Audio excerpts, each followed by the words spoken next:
Hai semuanya, gimana kabar kalian? Semoga selalu dalam keadaan baik. Welcome back di Andre Grayston Channel. Dan ini adalah segmen Analisa Pagi, segmen di mana kita akan mengulas kembali untuk update news dan juga pergerakan dari market, khususnya market dari Bitcoin.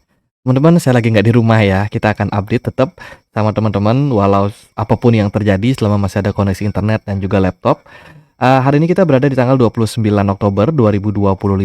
Udah deket ya, akhir bulan. Akhir bulan ini bakalan sangat penting sih untuk kita melihat kira-kira di bulan di bulan Oktober, Bitcoin ini bakalan close positif atau bakalan close negatif ya. Kalau kita lihat dari historical data sih menunjukkan bahwa setiap bulan Oktober itu mostly ya itu bagus, hijau, dan kenaikannya pun juga bisa belasan persen. Tapi di cycle kali ini nampaknya agak berbeda teman-teman. Oke, kita akan mulai pembahasannya dulu dari kalender ekonomi ya. Hari ini, hari Rabu, kita akan dapat beberapa data penting, khususnya dari Amerika Serikat. Akan ada good trade balance ya, jam tengah 8 malam gitu. Kemudian dilanjutkan dengan new home sales jam 9 malam. Lalu ada crude oil inventory. Nggak berhenti sampai di sana, tengah malam besok, ya besok hari Kamis, tengah malam jam 1, itu akan ada interest rate decision dari The Fed, keputusan suku bunga. Sekarang sih probability-nya The Fed akan cut rate 98% kemungkinannya The Fed akan cut rate 25 basis point atau 0,25%. Kemudian akan dilanjutkan dengan FOMC statement serta FOMC press conference. Kita perlu tahu Jerome Powell bakalan ngomong apa dini hari nanti, karena ini dapat memberikan dampak lumayan signifikan ke market. Semoga tidak hawkish. Semoga tidak ada intensi oleh The Fed untuk menaikkan suku bunganya kembali, at least sampai akhir tahun ini. Seperti itu. Di tengah ya rumornya The Fed juga yang bakalan diganti nih chairman-nya, Jerome Powell diganti dengan kemungkinan ada 5 kandidat yang akan maju ya. Itu teman-teman, menarik untuk kita perhatikan untuk perdagangan hari ini. Dan sementara itu pergerakan Bitcoin so far sudah terkoreksi ke 112.600. Kita akan bahas nanti secara teknikal di akhir video. Sekarang aku mau remind ke teman-teman ada beberapa news untuk hari ini. Oke, sebelumnya aku disuruh buat remind lagi, di toko kripto sekarang sudah ada fitur jual atau beli 0 fee. Ini fitur bisa teman-teman manfaatin buat kalian yang punya ada saldo nyisa gitu di toko kripto yang belum bisa dijual ya teman-teman. Di sini kalian bisa untuk melakukan pembelian ataupun penjualan. Kalau kalian mau melakukan pembelian bisa pakai yang IDR. Di sini kalian bisa convert ke dalam bentuk token gitu ya. Pilihan tokennya ada macam-macam sih. Mulai dari Bitcoin, mulai dari koin-koin micin, ya hampir semuanya tersedia gitu. Jadi nanti tidak akan ada saldo nyisa. Ya, begitu juga kalau teman-teman mau cairkan, misalkan kalian punya aset, supaya nggak ada nyisa, kalian bisa pakai fitur yang ini. Darinya, pakai nama koinnya, kemudian kalian bisa pakai rupiah, atau USDT juga bisa. Gitu. Kemudian klik yang ini. Nah, terus nanti teman-teman, kalau misalkan akses di HP juga sudah ada ya, teman-teman, don't worry. Gitu. Oke, yang pengen daftar toko kripto bisa cek link yang ada di kolom deskripsi video ini. Toko kripto adalah crypto exchange yang sudah terdaftar dan terregulasi di Indonesia, jadi sudah pasti aman. Buat depositnya kita juga udah pernah bikin tutorialnya gitu. Untuk more information bisa cek link yang ada di kolom deskripsi video ini. Oke, sekarang kita mau lihat beberapa berita penting hari ini. Yang pertama, ada inflow lumayan signifikan dari Bitcoin Spot ETF ya, 149 juta masuk dari BlackRock, Grayscale, sama 21 Share. Kemudian kalau kita lihat juga dari data Ethereum Spot ETF, untuk perdagangan kemarin itu juga masih positif ya, 133 juta US dollar masuk teman-teman. Ini menunjukkan sudah mulai ada akumulasi kembali dari big fund gitu. Moga-moga ini bisa di follow up dengan baik untuk kedepannya. Kabar terbaru datang dari salah satu politikus California ya, yang saat ini menjabat sebagai DPR gitu. Jadi dia akan mengintroduce rancangan undang-undang supaya orang-orang yang terjun di dunia politik, termasuk itu presiden, tidak diperkenankan untuk melakukan crypto trading. Wah, siapa nih kandidat presiden? Siapa nih presiden yang saat ini pegang banyak Bitcoin ya, wah itu dilarang dia melakukan trading ya. Kayaknya sih Donald Trump juga nggak pernah trading ya. Kayaknya Donald Trump memberikan akses portfolionya itu ke keluarganya kalau mereka mau melakukan buy or sell gitu. Kayaknya akan semakin ketat ya supaya politik ini dia nggak main-main, nggak gampang untuk manipulasi harga kripto. Moga-moga sih disetujui ya teman-teman. Kemudian dari berita yang lain, Kanada juga akan mempercepat penyelesaian terkait dengan stablecoin, undang-undang mereka, undang-undang terkait dengan stablecoin dipercepat sampai 4 November. Moga-moga ada berita terbaru. Bullish momentum datang dari CryptoQuant ya. CryptoQuant analis dia melihat bahwa saat ini kondisi dari Bitcoin probably sudah mulai seret secara apa ya? Secara jumlah transaksi di exchange. Ya, ini dia menggunakan Bitcoin Realize Cap yang menunjukkan makin lama makin turun. Artinya semakin sedikit orang yang melakukan take profit di berbagai exchange. Yang harapannya adalah ketika indikator ini menunjukkan penurunan, moga-moga ini potensial untuk tren kenaikan ke depannya. Tanda-tanda market akan mengalami rally. Itu kalau dilihat dari data on-chain.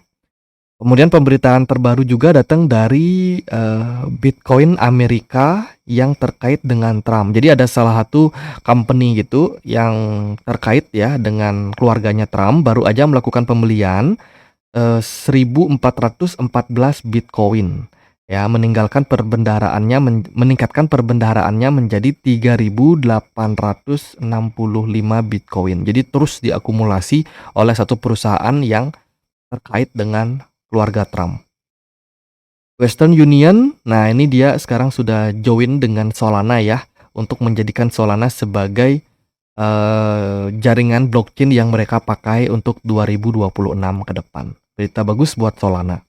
Clearbank juga baru aja bergabung dengan Circle untuk membawa USDC dan juga Euro Circle atau EuroC ke jaringan perbankan Eropa. Ini adalah exposure yang lebih besar untuk perusahaan Circle ya, supaya bisa mendapatkan adopsi terkait dengan stablecoin mereka di kawasan Uni Eropa. Menurutku sih peluang ekspansi di Uni Eropa itu makin lama makin sulit karena toh juga regulatornya mereka lebih pro menggunakan euro dibandingkan dengan stablecoin kayak pakai fiat money gitu. Kemudian Solana, Bisol ya, Habar dan juga LPC sekarang sudah mulai bisa ditradingkan ya.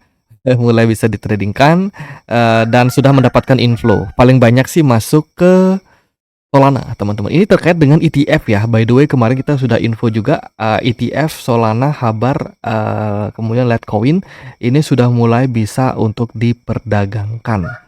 Gitu. Ini tentu saja akan meningkatkan inflow untuk token atau koin tersebut.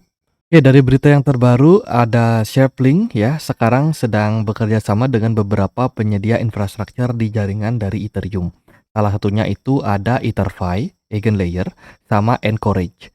Ya, ini kerjasama atau kolaborasi dari Shareplink untuk lebih besar bisa menyelami yang namanya network dari Ethereum atau jaringan dari Ethereum itu sendiri gitu. Shareplink memang salah satu perusahaan gaming yang memang sudah terus melakukan akuisisi terhadap Ethereum. Dan sekarang setauku jumlah akuisisi dari Ethereumnya itu sudah lebih besar daripada Ethereum Foundation. Jadi otomatis Shareplink ini ibaratnya kayak pemegang saham gitu juga di Ethereum, dan mereka juga mau untuk masuk ke ekosistem dari Ethereum. Ini berita yang bagus sih untuk ekosistem Ethereum. Gitu. Kemudian kemarin ada announcement dari DXP ya, atau The XRP, teman-teman, one stop closer to The XRP launch. Jadi akan segera launching nih DXRP di kuartal keempat ini. Baru aja dia berpartnership dengan Veritas Web3 untuk prepare rilisnya nanti token DXP. Saat ini token DXP lagi dalam tahap pre-sale. Ya, setauku sih masih belum selesai untuk pre-sale-nya. Jadi misalkan kalau teman-teman ada yang masih interesting buat ikutin pre-sale-nya ini, kalian bisa banget buat ikutin ya. Nanti aku akan sediakan linknya juga di kolom deskripsi. Harganya sekarang ada di 0,24 sekian dolar, teman-teman. Nanti harga listingnya itu ada di 0,35. Kemarin juga teman-teman ada yang menanyakan apa sih sebenarnya keunggulan dari DXP. Jadi ini adalah sebuah DEX yang nanti akan dikembangkan di jaringan dari XRP ya, XRP Ledger. Teman-teman tahu XRP itu sangat dekat dengan institusi besar. Jadi otomatis kalau nanti DXP ini proyeknya bagus dan dipakai, itu akan berpeluang mendapatkan klien dari institusi. Ya, DXP itu punya keunggulan desain, yaitu hybrida menggabungkan automate market maker dengan order book. Jadi dalam artian kalau institusi masuk, itu mereka akan lebih gampang untuk melakukan trade. Kenapa? Karena institusi kan terkenal uangnya gede ya. Kadang-kadang kalau dia beli di exchange, itu dia masih terhalang di order booknya. Makanya mereka nggak akan bisa leluasa. Nah, dengan adanya teknologi terbaru dari DXP ini akan memungkinkan institusi besar buat masuk ke sana gitu. Karena setiap transaksi yang akan mereka lakukan itu akan sangat cepat tereksekusinya gitu. Ini keunggulan-keunggulannya teman-teman bisa cek langsung di Google ya. Salah satunya adalah ada smart order routing, kemudian gas backward, terus juga ada pelang biaya berkelanjutan. Ini menjaga biayanya tetap kompetitif dan stabil, teman-teman. Kemudian juga ada analitik bawaan, mungkin semacam AI analitik gitu di platformnya. Gitu. Platformnya belum rilis sekarang, jadi semua proyeknya ini baru di atas kertas saja ya. Gitu, dan sekarang mereka juga sudah terekspos dengan banyak media seperti Blockchain Media Indonesia, Koin Investasi, Koindex, dan juga banyak sekali media-media yang lain yang juga sudah membicarakan atau membahas tentang proyek DXP ini gitu. Itu sih masih dalam tahap pre-sale. Kalau misalkan teman-teman interesting, kalian nanti bisa cek di kolom deskripsi. Aku akan sediakan juga untuk tutorial jika teman-teman tertarik. Kalau teman-teman nggak tertarik sih nggak masalah juga gitu. Karena ini prosesnya masih pre-sale, resikonya itu masih besar juga teman-teman. Jadi aku disclaimer ya, resiko dari ikut pre-sale itu lumayan gede. Tapi kalau seandainya beneran berhasil listing, ini akan menjadi good news. Gitu. Nanti aku akan sediakan di kolom deskripsi. Well, teman-teman, sekarang kita akan bahas untuk Bitcoin ya, gimana progres dari Bitcoin itu sendiri.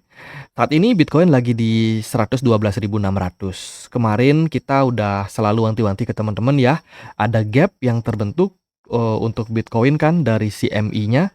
Kalau kalian perhatikan, gap ini mestinya sekarang detik-detik akan tertutup nih, detik-detik. Kalau seandainya masih bisa dibawa turun, ya jaga-jaga sampai ke 111.000. Tapi mestinya sih di harga-harga sekarang ini udah udah mulai tertutup separuh, teman-teman. Tapi belum full ya. Ini kalau dia full tutup gapnya, maka harus ke 111.400 terlebih dahulu.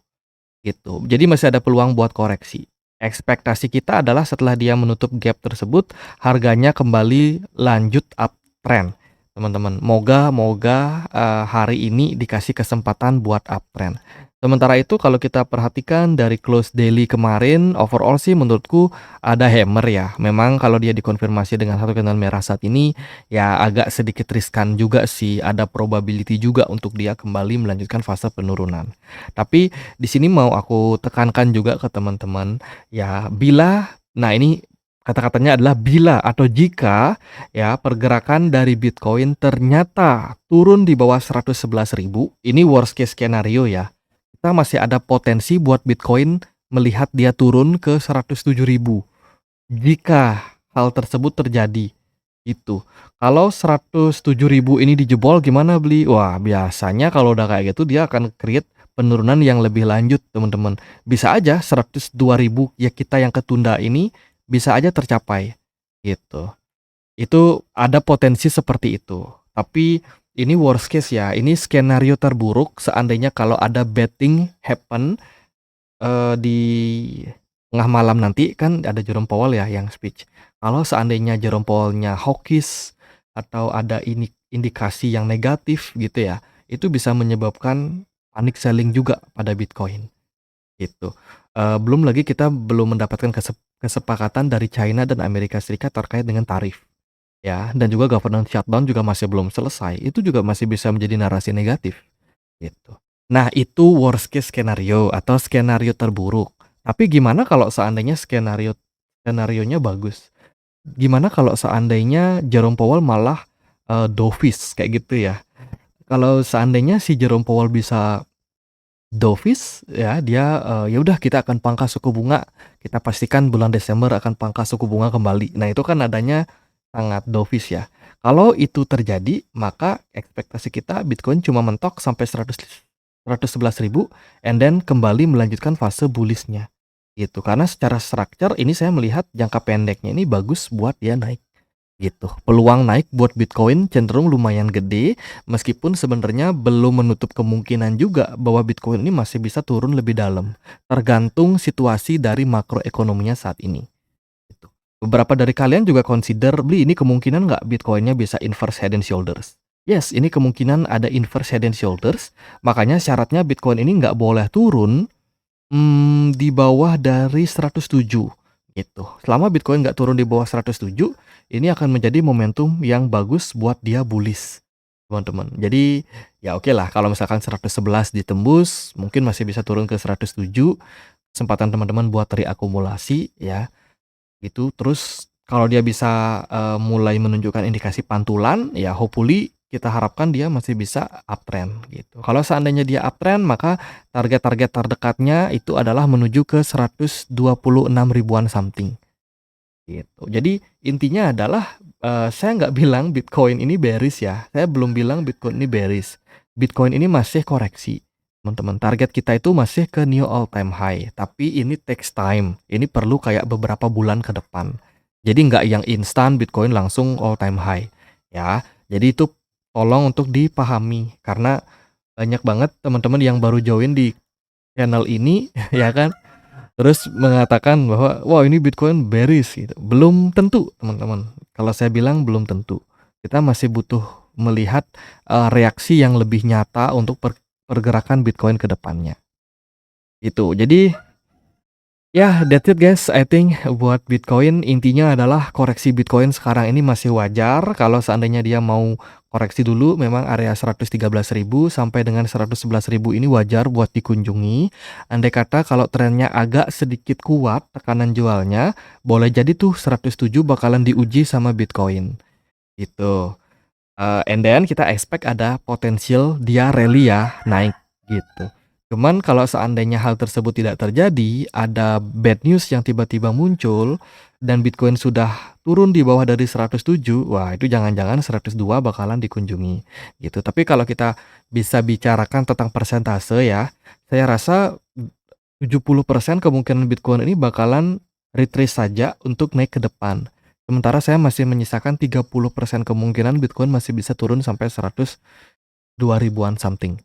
Gitu, teman-teman. Jadi that's it guys. Thank you so much for watching ya. Manfaatkan fase koreksi ini buat reakumulasi jika teman-teman percaya bahwa Bitcoin bakalan new all time high baru.